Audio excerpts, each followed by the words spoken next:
Maka disitulah Allah memberikan jawaban, wa nahnu aqrabu ilaihi min hablil warid. Aku ini lebih dekat lagi dengan dirimu dibandingkan dekatnya urat nadimu itu pada tengkuk batang lehermu. Ini maknanya apa, Bapak Ibu?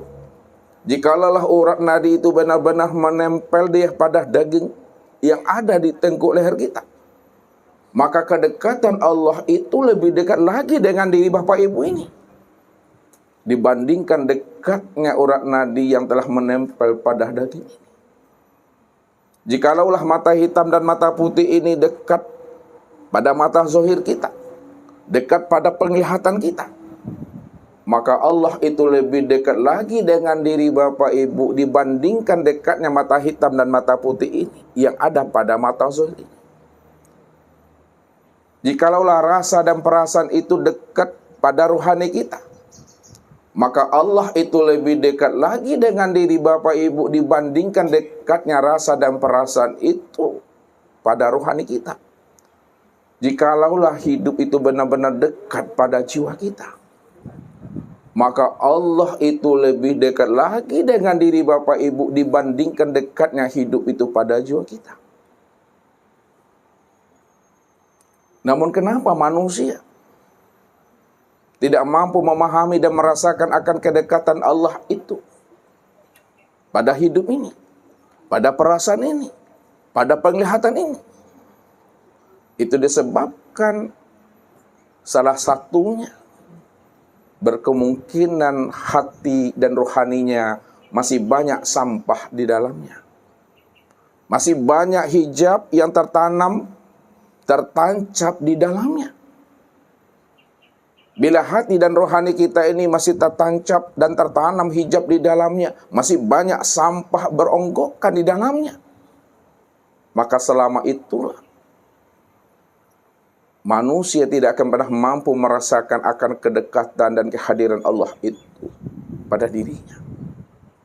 Inilah yang Allah ungkapkan kepada diri kita, bahwa antara dirinya dengan hambanya tidak pernah berjarak, tidak ada tabir dan hijab. Karena Allah menjelaskan kepada diri kita, wa ja'alu lahu min ibadi juz'an, bahwa sesungguhnya dirimu itu adalah bahagia daripada diriku, kata Allah. Kalau Allah menjelaskan bahwa sesungguhnya kita ini adalah bahagia daripada dirinya, itu artinya Allah tidak pernah membuat jarak dan batas antara dirinya dengan diri kita ini. Namun apabila seorang hamba merasa dirinya ada jarak dan batas dengan Tuhannya, maka yang menjadi batas dan jarak antara dirimu dengan aku itu, kata Allah, adalah hatimu yang ada di dalam dadamu. Ini Allah ingatkan kepada kita. Wa'lamu annallaha yahulu bainal mar'i wa qalbihi wa annahu ilaihi tuhsyarun. Ketahuilah wahai jantung hatiku, sesungguhnya antara dirimu dengan aku tidak ada namanya hijab dan tabir. Siapa yang mengatakan antara dirinya dengan aku ada hijab dan tabir, sebenarnya yang menjadi hijab itu adalah hatimu yang ada di dalam dadamu. Apabila hati kita ini banyak musang berkeliaran di dalamnya, hati kita ini telah dijajah, dirantai, dibelenggu, dipermainkan, serta diramaikan oleh dunia nafsu dan akal fikir kita, dengan sifat ujub, riya, takbur, dengki, sombong, sok-sok, ongeh, gibah, namimah, sok ganteng, sok rancak, sok lebay, itu semuanya adalah musang. Maka itulah sebagai hijab sebenarnya buat diri kita ini. Maka bagaimana supaya hijab itu tercabut, hijab itu terbongkar? Maka wajib bagi kita merobohkan serta mencabut hijab itu. Jikalaulah hijab itu sudah tertanam dan tertancap lebih dalam ke dalam hakikat rahasia diri kita ini. Ini yang diajarkan oleh baginda Rasul, supaya kita mampu mencabut hijab yang tertanam dalam diri kita ini. Apa kata baginda Rasul kepada kita? Likulli shay'in sakalatun wa sakalatul qalbi zikrullah. Tiap-tiap sesuatu itu ada pembersihnya. Pembersih hati yang telah dijajah dan dirantai, yang sudah tertanam di dalamnya hijab, tiada lain adalah zikir kepada Allah. Orang yang mau membersihkan hatinya dengan cara mempalukan kulimah zikir di dalamnya, andai kata ada musang di dalamnya, dipastikan musang itu akan keluar Bapak Ibu. Bahasa Ustaznya tak mengambu Bapak Ibu. Suatu contoh ya, Ustaz sampaikan kepada Bapak Ibu untuk mengambil iktibarnya sebagai ilustrasi. Karena menyampaikan ilmu ma'rifat ini mesti dengan kias dan perumpamaan, supaya dengan kias dan perumpamaan itu kita cepat memahaminya. Namun kita mesti paham makna kias yang sesungguhnya. Disinilah para ulama menjelaskan kepada kita, setiap kias, setiap perumpamaan yang diutarakan kepada kita semua, tangkap, pahami dengan rasa. Rasu dibuat naik, paresu dibuat turun. Rasu yang Allah dirasui. Ya Ustaz yakin mungkin Bapak Ibu banyak yang tak tahu tuh. Walaupun banyak tak tahu, anggap saya lah tahu Bapak Ibu. Ya, beko Ustaz jalikan juga. Yang penting Bapak Ibu, kalaupun tak paham Bapak Ibu, yang penting mengertilah. Kalau tak mengerti, penting yakin. Ya. Nah, kalau kurang juga yakinnya, jangan sangka dan suzon dengan Ustaz, itu jalannya itu. Karena sebelum Bapak Ibu nanti ya, kita bubar dari sini, bagaimana Bapak Ibu benar-benar sudah melihat, sudah mengenal dan sudah menyaksikan Allah itu. Nah, jadi jalannya itu kita mesti keluarkan hijab di dalamnya dengan cara berzikir kepada Allah. Suatu contoh yang Ustaz katakan kepada kita. Kalaulah Bapak Ibu beternak ayam, ya, ayam Bapak Ibu itu ada satu kandang, ya. Biasanya ayam Bapak Ibu itu jam 5:30 sudah masuk ke dalam kandang itu, ya, tanpa dihalau, tanpa diusir-usir, ya, dia akan masuk ke dalam kandang itu 5:30. Namun jam 5 Bapak Ibu musang lebih awal masuk ke dalam kandang itu. Pertanyaan Ustadz, kira-kira Bapak Ibu mau ndak ayam itu masuk ke dalam kandang itu? Hah? Halo? Ini udah makan atau belum nih? Ya. Ngapa tak mau Pak? Ya, dipastikan ayam itu tidak akan pernah mau dia masuk ke dalam kandang karena ada musang di dalamnya. Takut dia dimakan oleh musang. Lalu Bapak Ibu berpikir bagaimana ayam ini bisa mau masuk lagi ke dalam kandang itu? Maka diapakan musang itu Bapak Ibu? Dihalau musang itu, diusir musang itu dari kandang. Apakah dengan dijuluk, diantak, ya kan? Dilempar dengan batu. Ketika musang itu dah keluar dari kandang, tak ada lagi musang di dalamnya. Pada saat itulah ayam itu mau masuk ke dalam kandang itu sesuai dengan waktu yang telah menjadi kebiasaannya. Ini maknanya Bapak Ibu, kias ini. Ini antara hidayah petunjuk Allah itu dengan hati. Apabila hati kita ini banyak musang di dalamnya, dipastikan hidayah itu tidak akan pernah masuk ke dalam hati itu. Sekarang yang menjadi masalahnya, kalau musang ada di dalam lalu ayam tak mau masuk, pertanyaannya, mana yang dikatakan musang yang ada di dalam hati? Kalau musang yang berkaki 4, jelas Bapak Ibu bisa diusir, dihalau, bisa dibunuh. Tapi musang yang di dalam hati itu bukanlah musang yang berkaki 4, akan tetapi adalah musang yang berkaki 2. Apa maksudnya musang yang berkaki 2 itu? Itu adalah ya sifat manusia yang memiliki sifat musang di dalamnya. Mana tuh sifat manusia yang memiliki sifat musang? Itu yang disebut namanya parabo, pamangi, pamungui, ujub, ria, takbur, dengki, sok-sok lebay, itu musang berkaki dua tuh. Selama musang itu ada di dalam hati, bertengger dia di dalam hati kita, maka selama itu kita tidak akan pernah bisa menerima hidayah dan petunjuk itu. Lalu Bapak Ibu berpikir, kalaulah musang di dalam hati itu sebagai hijab, sulitnya kita untuk mengenal, memahami akan kewujudan Allah itu yang sudah nyata pada diri kita. Lalu diapakan musang yang ada di dalam hati itu, Bapak Ibu? Halo ibu-ibu, diapakan musang yang dalam hati? Kalau musang yang berkaki 4 dibunuh, dijuluk. Tapi musang yang berkaki 2 dibunuh. Inge abang tuh. Inge bini bakal pedong tuh. Wajib kita mengeluarkan musang yang ada di dalam diri ini. Caranya bagaimana? Caranya itu diajarkan oleh Nabi dengan cara berzikir. Maka palukanlah kalimah zikir di dalam hati ini.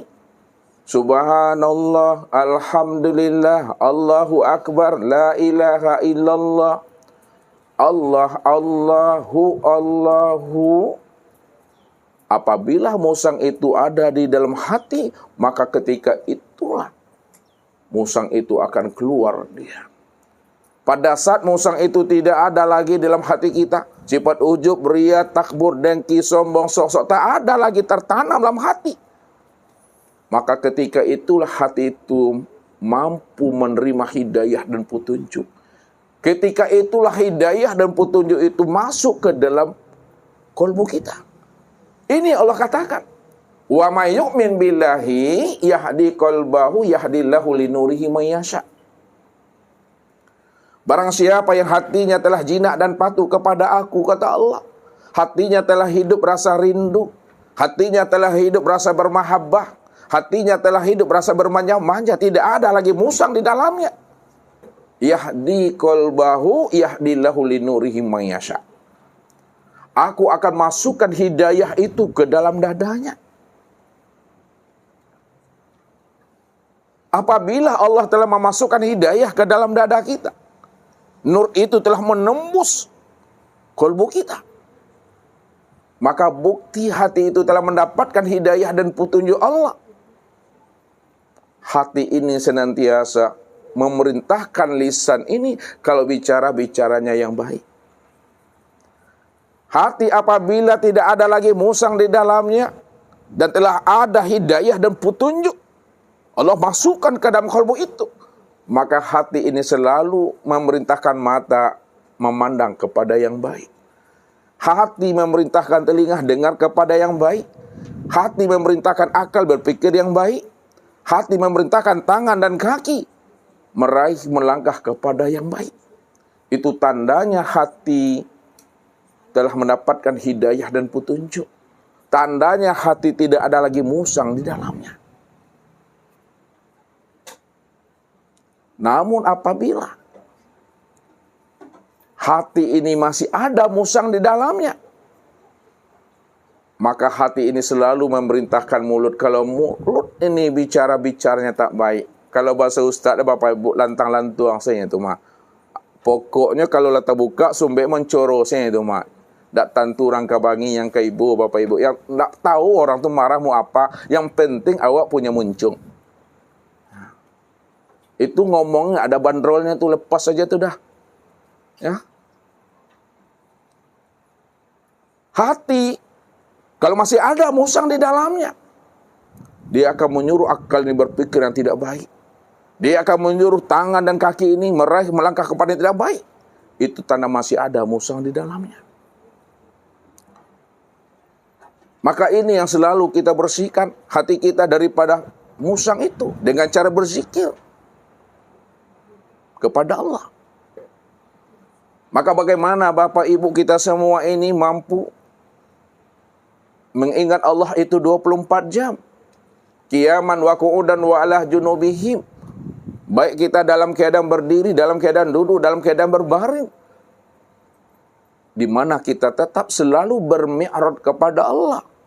kita tetap selalu daimun kepada Allah. Maka ini yang mesti kita pahami. Mengingat Allah itu. Makanya Rasul katakan, afdol zikri fa'lam annahu la ilaha illallah. Sebaik-baiknya zikir, seabdol-abdolnya zikir adalah kulimah la ilaha illallah. Kenapa sebaik-baiknya zikir, seabdol-abdol zikir itulah la ilaha illallah? Karena Allah katakan apa? La ilaha illallah kalami wa ana huwa man qalaha dakhala suni amana iqabi. Kalimat la ilaha illallah itu adalah kalamku, kalamku itu adalah aku. Siapa yang mengamalkan zikir kalimat la ilaha illallah 24 jam, berdiri, duduk dan berbaring, sungguh ia telah berada di dalam bentengku. Siapa yang berada dalam bentengku, maka selamatlah dia dunia dan akhiratnya. Disinilah letak rahasia zikir itu. Nabi katakan, man kana akhirul kalamihi la ilaha illallah dakhalal jannah. Siapa yang di akhir kalamnya la ilaha illallah, bagi dirinya adalah surga. Apa sebabnya? La ilaha illallah miftahul jannah. Karena zikir la ilaha illallah itu adalah anak kunci surga. Maka bagaimana cara kita mengamalkan zikir la ilaha illallah itu sebagai benteng Allah,